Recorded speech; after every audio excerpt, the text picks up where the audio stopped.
तो प्रेशर के बारे में कुछ इंपॉर्टेंट प्रॉपर्टीज़ हैं जो हम पढ़ेंगे और फिर उसको सॉल्व करने की कोशिश करेंगे। तो ये चलते हैं बिना किसी देरी के। सबसे पहले प्रॉपर्टीज़ की बात करें तो हम सबसे पहले डिस्कस करेंगे यहाँ पे जो फर्स्ट प्रॉपर्टी है आपकी। फर्स्ट प्रॉपर्टी हम डिस्कस करेंगे, pressure is always same at a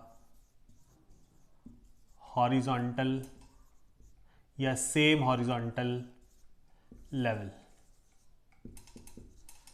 तो पहली प्रॉपर्टी क्या है कि जो प्रेशर है वो हमेशा किसी एक सेम हॉरिजॉन्टल लेवल पर हमेशा सेम होता है।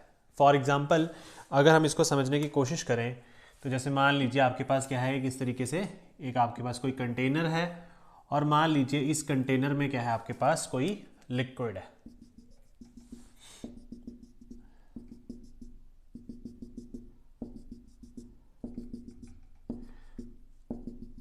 ठीक है, तो हमने क्या बोला कि जो प्रेशर है वो सेम रहता है सेम हॉरिजॉन्टल लेवल पे। ठीक है, तो जैसे मान लो आपके पास एक कंटेनर और कंटेनर के अंदर कोई लिक्विड है। अगर मैं इस कंटेनर का जो लिक्विड है, इस कंटेनर के अंदर जो लिक्विड है, अगर उसके अंदर मान लो मैं कोई एक सिलेंड्रिकल कॉलम मान लूँ, ऐसे क्या मान लो, एक सिलेंड्रिकल कॉलम मान लूँ, और मान लो कि ये जो आपके पास सिलेंड्रिकल कॉलम है ये इस तरीके से इसके अंदर हमने लिक्विड का कंसीडर किया है। ठीक है, तो इस शेप का हमने माना हुआ है।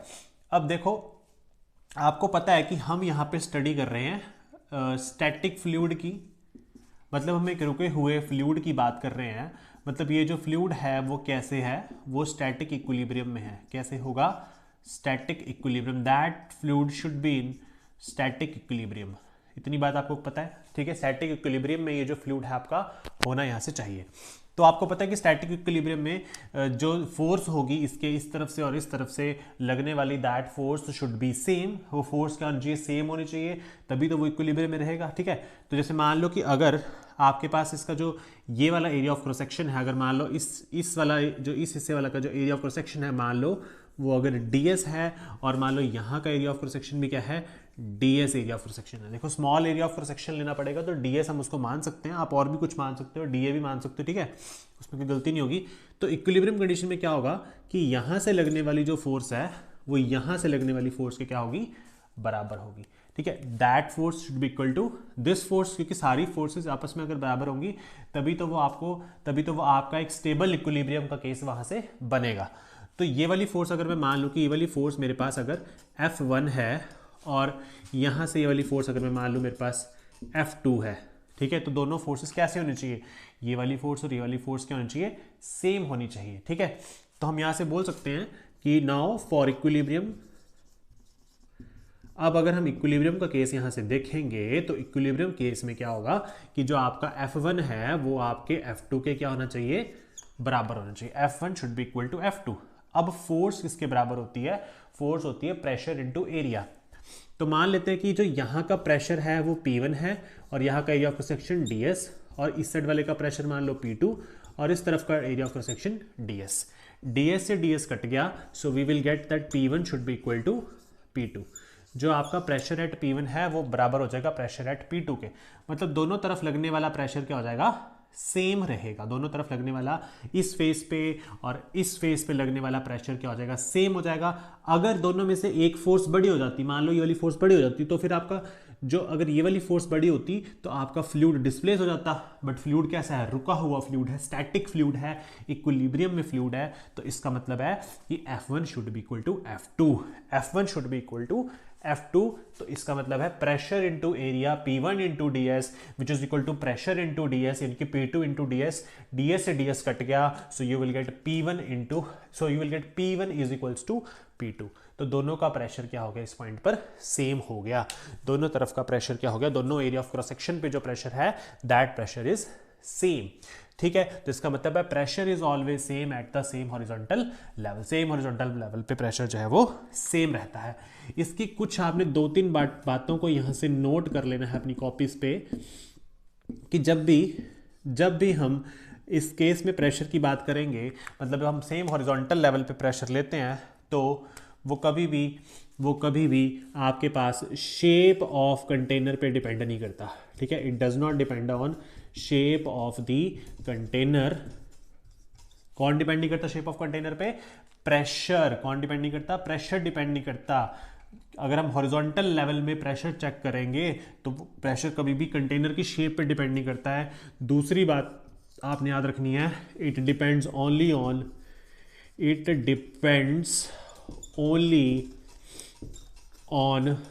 Vertical depth. ये सिर्फ वर्टिकल डेप्थ पे ही क्या करता है? डिपेंड करता है। It depends only on the vertical depth. And third point, density of liquid. Third point is density of liquid. तो तीन चीज़ों पे ये बात आपकी डिपेंड करती है। बोलने का मतलब है कि जो प्रेशर होगा, आपका प्रेशर, किसी भी रुके हुए फ्लूइड का जो प्रेशर होगा वो हॉरिजॉन्टल लेवल पे अगर आप चेक करोगे किन्हीं भी दो पॉइंट्स के ऊपर, जैसे मान लो एक पॉइंट यहाँ है, एक पॉइंट यहाँ है, एक पॉइंट यहाँ है, सेम हॉरिजॉन्टल लेवल पे चेक करोगे तो वो किस किस चीज़ पर डिपेंड करेगा? तो वो डिपेंड किस पे करेगा? वो डिपेंड करेगा उसकी वर्टिकल डेप्थ पे, ठीक है। It depends only on the vertical depth and it depends on the density of liquid. Density of liquid पे डिपेंड करेगा, but it does not depend upon the shape of container. Shape of container पे कभी भी ये चीज़ depend आपकी नहीं करेगी। For example अगर हम यहाँ पे अलग अलग टाइप के दो तीन वेसल्स ले लें, जैसे मान लो एक आपके पास इस तरीके का कंटेनर है, मान लो एक आपके पास इस तरीके का कंटेनर है, ठीक है। मान लो ऐसे अलग अलग टाइप के आपके पास कंटेनर है, तो मान लो कि इस कंटेनर की शेप थोड़ी अलग है, इस कंटेनर की शेप थोड़ी सी अलग है, तो दोनों के सेम, अगर दोनों की जो वर्टिकल डेप्थ है, दोनों की अगर वर्टिकल जो गहराई है, मान लो इसकी जो यहाँ से डेप्थ है वही इसकी इस पॉइंट से जो डेप्थ है नीचे को, अगर वो सेम है तो इनके सेम लेवल पर, मान लो मैं यहाँ पे ए पॉइंट मान लूँ और मान लो मैं इसी लेवल के सेम हॉरिजॉन्टल लेवल पे एक बी पॉइंट मान लूँ, तो P A should be equals to your P B. So P A should be equal to your P B, क्योंकि दोनों सेम हॉरिजॉन्टल लेवल पर हैं, क्योंकि इनकी जो डेप्थ है वो क्या है? सेम है। और इनकी डेंसिटी जो है दोनों लिक्विड्स की वो क्या होनी चाहिए? सेम होनी चाहिए। The density of liquid should be same. इसका मतलब है कि चाहे वेसल की शेप कैसे भी हो, ऐसी शेप हो, ऐसी शेप हो, या आप शेप को और चेंज कर सकते हो, तो थोड़ा और चेंज करके देख लो। जैसे मान लो अगर इस केस में आपकी शेप जो है वो इस तरीके से होती, मान लो कोई ट्यूब है और वो ट्यूब इस टाइप की होती है, ऐसे देखो, ऐसे मान लो इस टाइप की कोई भी शेप होती है ना, तो वर्टिकल डेप्थ देखो, इसी की डेप्थ जितना अगर मैं इसमें भी लिक्विड फिल कर दूं और आपसे सेम इस लेवल पे पूछा जाए प्रेशर, इसी के लेवल पे यहाँ पे प्रेशर पूछा जाए, मान लो सी पॉइंट पर, तो बेटा इसमें भी प्रेशर क्या होगा? इसमें भी प्रेशर आपका सेम होगा, क्योंकि यहाँ का लेवल और यहाँ का लेवल क्या है? सेम है। ये डिपेंड नहीं करता है कि जिस लिक्विड में आपने या जिस वेसल को आपने लिया है, जिसके अंदर आपने लिक्विड फिल किया है, उसकी जो है शेप कैसी है उस चीज़ पर डिपेंड नहीं करता है। सो तीनों केस में प्रेशर आपका क्या हो जाएगा? बराबर हो जाएगा। The pressure should be same, the pressure should be same. इसी चीज को हम अपनी बुक्स में पढ़ते हैं हाइड्रोस्टैटिक पैराडॉक्स के नाम से। किसके नाम से पढ़ते हैं बेटा? हाइड्रोस्टैटिक पैराडॉक्स के नाम से भी हम इसको अपनी किताबों में पढ़ते हैं। तो आई होप आपको ये मेरी पूरी बात कि जो प्रेशर है वो सेम रहता है हॉरिजॉन्टल लेवल पे, वो क्लियर होगी। अब आप इसका यहां से एक स्क्रीनशॉट जो है वो ले सकते हैं।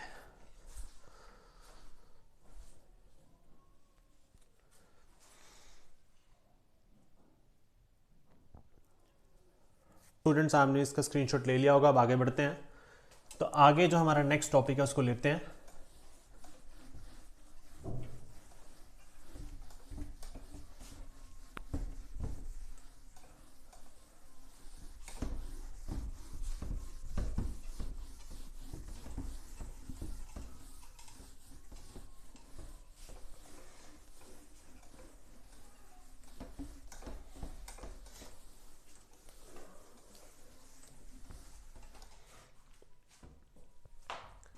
तो स्टूडेंट्स, हमारे पास जो नेक्स्ट टॉपिक है वो हम डिस्कस करेंगे कि अब हमने हॉरिजॉन्टली तो सीख लिया कि प्रेशर हॉरिजॉन्टली किस तरीके से रहता है, लेकिन अगर हम उसी चीज़ को वर्टिकली चेक करें एक बार कि प्रेशर जो वो कैसे वेरी करता है वर्टिकली, तो उसको हम यहाँ से सॉल्व करने की कोशिश करेंगे।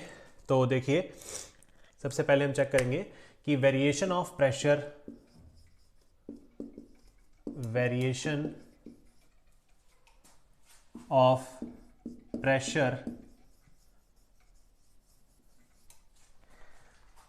वर्टिकली अगर हम प्रेशर चेक करें या वेरिएशन चेक करें प्रेशर की, तो वो कैसे आपके पास आती है। ठीक है, तो वेरिएशन ऑफ प्रेशर वर्टिकली आप किसी भी हाइट पे मान सकते हो, जैसे मान लो किसी हाइट h पे हमने मान लिया, तो उस केस में हम प्रेशर चेक करेंगे। ठीक है, तो सबसे पहले क्या करते हैं इसमें, मान लो कि आपके पास क्या है, एक आपके पास कोई कंटेनर है, इस तरीके से मान लो आपके पास कोई कंटेनर है और इस कंटेनर में लिक्विड फिल किया गया है।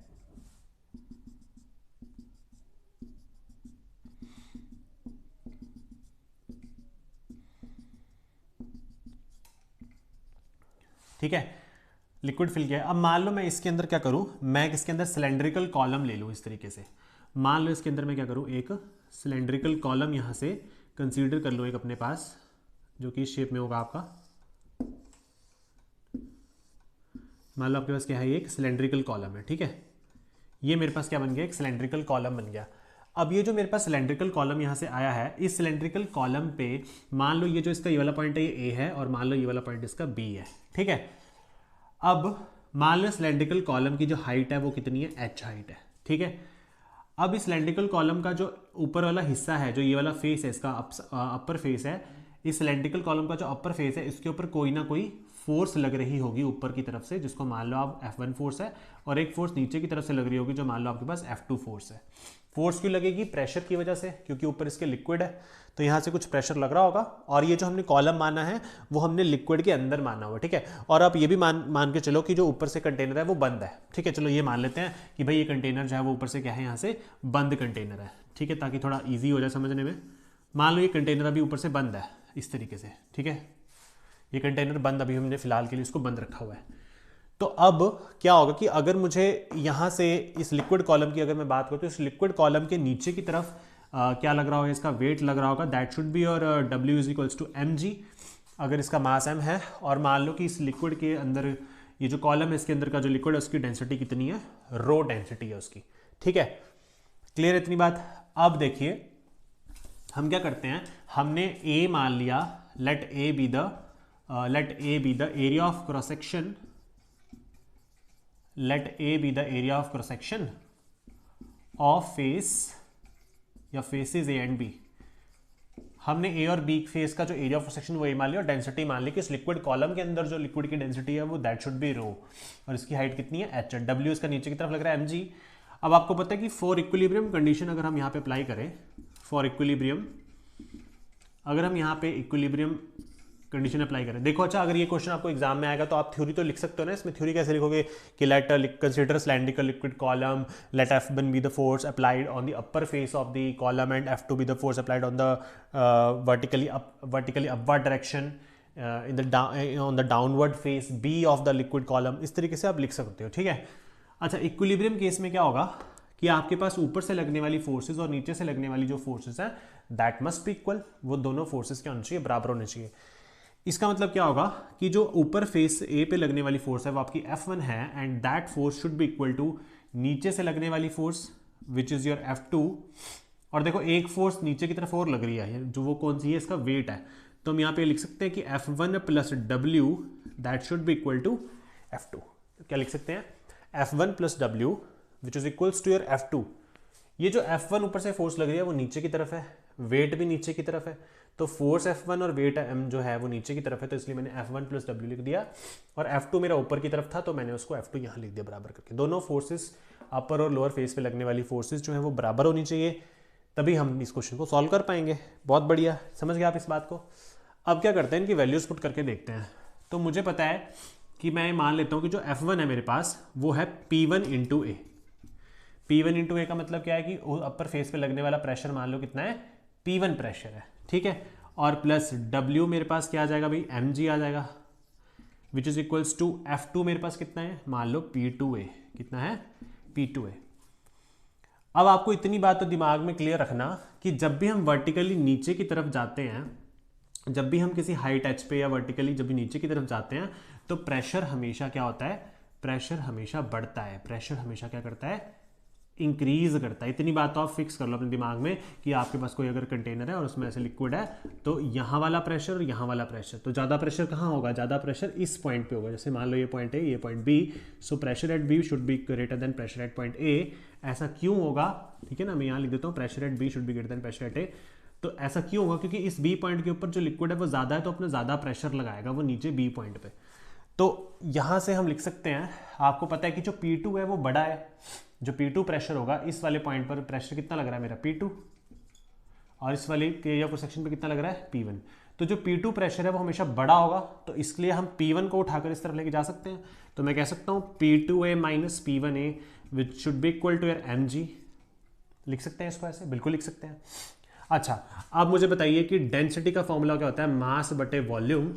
एंड अगर मुझे इस केस में वॉल्यूम निकालना है तो मैं कह सकता हूँ वॉल्यूम क्या होता है, एरिया इनटू लेंथ, जो भी आपकी लेंथ मतलब जो हाइट है h, तो ये आ गया। तो यहाँ से और हम मास को क्या लिख सकते हैं, रो ए एच। देखो ये ए एच जो इस तरफ चला गया रो के पास, तो ये बन गया m की वैल्यू रो ए एच। इस रो एच वैल्यू को उठाकर हम मास की जगह पुट कर सकते हैं, बिल्कुल कर सकते हैं। तो हमारे पास क्या आएगा, देखिए यहाँ से, इसके बाद हम आगे क्या लिखेंगे कि आपका जो यहाँ से P2 माइनस P1A जो आएगा आपके पास, वो क्या बचेगा, देखो P2 माइनस P1 ब्रैकेट में A कॉमन ले लो, इधर क्या बचेगा, रो ए एच जी, ए से ए तो कट गया, so you will get P2 minus P1 is equal to rho g h. P2 minus P1 is equals to, that should be equals to your rho g h. P2 minus P1 क्या आ गया आपके पास, pressure का difference आ गया। क्या आ गया भाई, pressure का difference आ गया, और वो बराबर किसके हुआ, रो जी एच के। रो है डेंसिटी ऑफ लिक्विड, जी है acceleration due to gravity, and h is the height of that cylindrical column. यानी कि इसकी वैल्यू क्या आ गई, रो जी एच। तो ये वैल्यू हमें क्या होनी जानी चाहिए, लर्न हो जानी चाहिए, ठीक है, ये वैल्यू हमें याद हो जानी चाहिए। और इस प्रेशर को कई बार हम एब्सोल्यूट प्रेशर भी कह देते हैं, क्या कह देते हैं, एब्सोल्यूट प्रेशर भी कह देते हैं। क्लियर है इतनी बात आपको।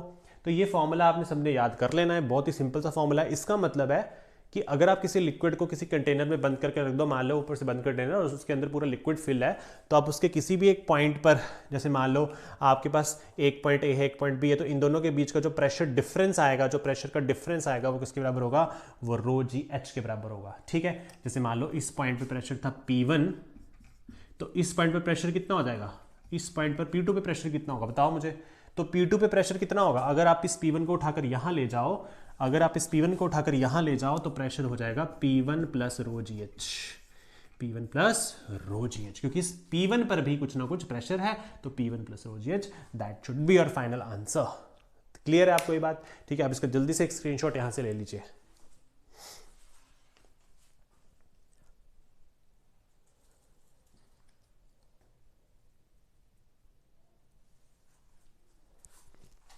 तो स्टूडेंट्स, आई होप आपको ये चीज़ समझ आ गई होगी। अब हम आगे बढ़ते हैं और आगे डिस्कस करते हैं इससे रिलेटेड एक दूसरा केस। तो मैं इसको यहाँ से रफ कर रहा हूँ।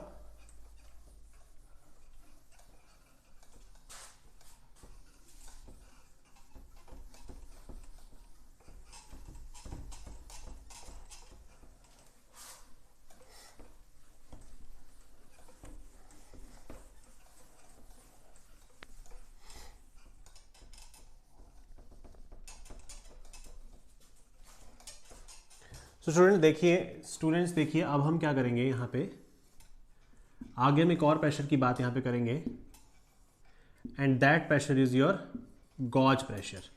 किसकी बात करेंगे, गॉज प्रेशर की बात करते हैं। ये आपका ए पॉइंट, ये बी पॉइंट हो गया, ठीक है, और यहाँ से ऐसे,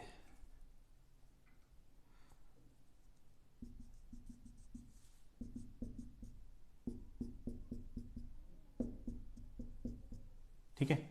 तो कुछ इस तरीके से आ गया। अब मान लो कि आपने ये जो कंटेनर ले रखा है, या आपके पास कोई भी जो वेसल है, जो कंटेनर है वो ऊपर से ओपन है। क्या है, ऊपर से ओपन है। अगर ऊपर से ओपन होगा तो मतलब ऊपर की तरफ क्या होगी, एयर होगी या एटमॉस्फेयर होगा। तो एयर की वजह से यहाँ पे जो एयर है या जो एटमॉस्फेयर है वो भी अपना कुछ ना कुछ यहाँ पे प्रेशर लगाएगा। तो मान लो वो प्रेशर आपका है PA। क्या है, atmospheric pressure PA। So that is your atmospheric pressure PA, जो कि इस लिक्विड की जो लेयर है या जो फ्लूइड की लेयर है उसकी अपर लेयर पे लग रहा होगा। तो अगर आप कभी भी गॉज प्रेशर को स्टडी करो, मतलब जब भी आप एटमॉस्फेरिक प्रेशर को लोगे साथ में रिलेशन के अंदर, जब आप एटमॉस्फेरिक प्रेशर की बात करोगे, when you take atmospheric pressure into the consideration, then you will talk about the gauge pressure, तब आप गोज प्रेशर की बात वहां पे कर रहे होंगे। तो मान लो कि अब जो आपका सिलेंड्रिकल कॉलम है वो जो है वो लिक्विड के सरफेस के बिल्कुल यहां से मैंने बनाया, बिल्कुल ऊपर से बनाया और यहां से नीचे तक इसको इस तरीके से ड्रॉ किया। अब मान लो कि इसका ऊपर वाला प्रेशर कितना हो गया Pa, नीचे वाला प्रेशर सेम वही रहेगा P2, ठीक है, वही F1 वही F2, बाकी सब कुछ सेम है, बस मैंने P1 की जगह Pa कर दिया। मैंने लिक्विड कॉलम जो है सिलेंड्रिकल कॉलम है उसको मैंने लेयर के बिल्कुल साथ में बनाया, ऊपर बनाया है, ठीक है, इतनी बात क्लियर है। अब मुझे बताइए यही सेम रिलेशन अगर मैं इसके लिए बनाऊं तो क्या होगा, ठीक है, यही सेम रिलेशन अगर इसके लिए लिखूं तो वो क्या हो। तो मुझे एक बात बताओ, P2 जो है वो तो P2 ही रहेगा, ठीक है, P2 जो है वो तो P2 ही रहेगा।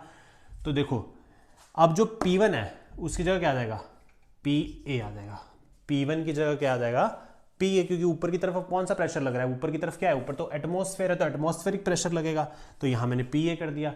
और मान लो अब मैंने P2 को मैं जनरली P नाम से डिनोट कर लेता हूं, मान लेता हूं कि ये वाला प्रेशर अब मैंने P बोल दिया, ठीक है ना, क्योंकि ऊपर P है तो नीचे P बोल देंगे, P2 क्यों बोलना भाई, P1 P2 होता तो था भी, तो P माइनस Pa आ गया, ठीक है।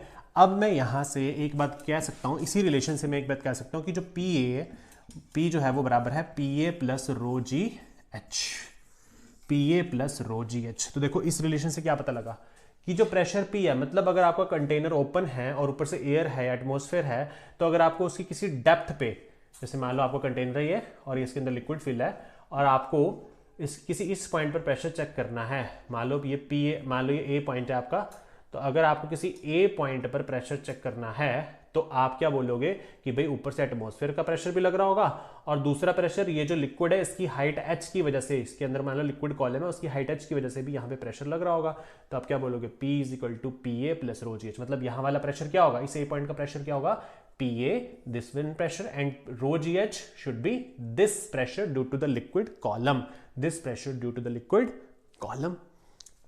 क्लियर है आपको ये बात। अब एक और चीज, ये जो आपका रिलेशन यहां से बन रहा है, ठीक है, ये वाला रिलेशन देखिए, ये वाला जो रिलेशन बन रहा है इससे हमें एक और चीज पता लग रही है कि जो प्रेशर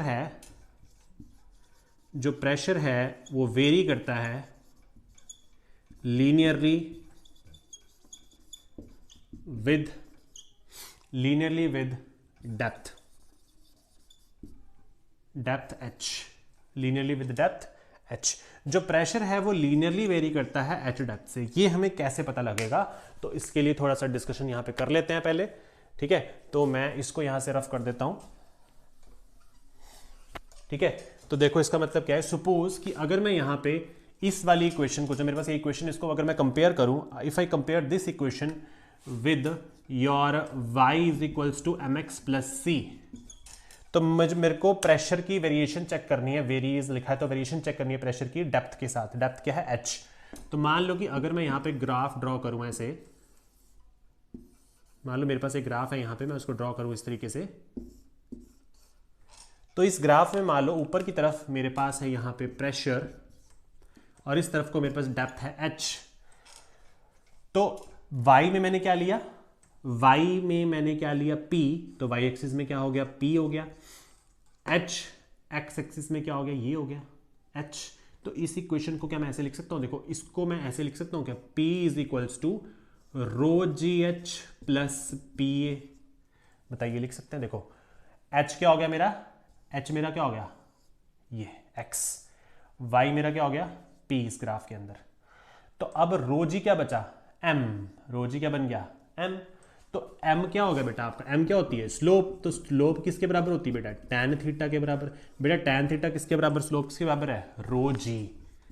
बेटा what is rho g, rho g is the specific weight, rho g is the specific weight of the liquid, rho g is the specific weight of the liquid. Specific weight of the liquid का मतलब क्या होता है कि आप इसको बोल सकते हैं weight of liquid per unit volume, मतलब एक वॉल्यूम में कितना लिक्विड का वेट कितना होगा, एक पर्टिकुलर वॉल्यूम में उस लिक्विड का वेट कितना होगा, तो वही आपकी स्लोप जो है यहां पे वो देती है। तो आपको पता है कि ये जो C है, इस C को हम कहते हैं y इंटरसेप्ट। क्या कहते हैं C को? y intercept. तो C की वैल्यू कौन दे रहा है? PA। तो y इंटरसेप्ट आपका यहाँ होता है, तो मतलब ये ग्राफ आपका कुछ इस तरीके से बनेगा और ये आपका क्या जाएगा? PA। और स्लोप आपको पता है हम ऐसे बनाते हैं हॉरिजॉन्टल के साथ थीटा एंगल पर, which should be equals to your rho g. ये स्लोप कितनी हो जाएगी आपकी? रो जी के बराबर। And rho g is the specific weight of the liquid which is weight upon volume, which is weight upon volume. So this is the gauge pressure. मैंने आपको यहाँ पे सारे पर्टिकुलर डिटेल्स इसकी बता दी कि जो प्रेशर है वो लीनियरली वेरी करता है, जैसे जैसे डेप्थ बढ़ेगी वैसे वैसे प्रेशर भी बढ़ता जाएगा और हाइट नीचे एच डेप्थ पर जाने पर प्रेशर हमेशा इंक्रीज करता है। प्रेशर हमेशा क्या करता है? इंक्रीज करता है। तो आई होप आपको ये कंसेप्ट यहाँ समझ आ गया होगा। जल्दी से स्क्रीनशॉट यहाँ पे इसका ले लीजिए एक। तो आई होप स्टूडेंट्स आपने इसका स्क्रीनशॉट ले लिया होगा और आपको ये बातें यहां से काफी अच्छी समझ आई होंगी। तो आज जो हमने गॉज प्रेशर किया है वो हमने किया है इस मेथड से, लेकिन अगली क्लास में मैं आपको बताऊंगा कि किस तरीके से हम गॉज प्रेशर को एक इंटीग्रल मेथड से भी सॉल्व कर सकते हैं और वहां से हम उसका एक बहुत ही प्यारा सा रिलेशन डिराइव करेंगे और इसी चीज को इंटीग्रेशन मेथड से भी सॉल्व करने की कोशिश करेंगे। और उसमें हम ये भी डिस्कस करेंगे कि कैसे हमें किस वाले प्रेशर, जैसे आप ऊपर से प्रेशर ले रहे हो तो उसके अंदर एक छोटा सा हम एक लिक्विड का एक एलिमेंट कंसीडर करेंगे जिसकी हमें डेप्थ dy मान के चलेंगे, उसकी थिकनेस उसकी dy मान के चलेंगे और फिर उसको इंटीग्रेशन मेथड से सॉल्व करेंगे। सो स्टूडेंट्स, आई होप आप कंटिन्यूसली पढ़ रहे हो और आपको ये लेक्चर सारे अच्छे लग रहे हैं। अगर आपको लेक्चर सारे पसंद आ रहे हैं तो अपने फ्रेंड्स से शेयर कीजिए और चैनल को सब्सक्राइब कीजिए। Thank you so much.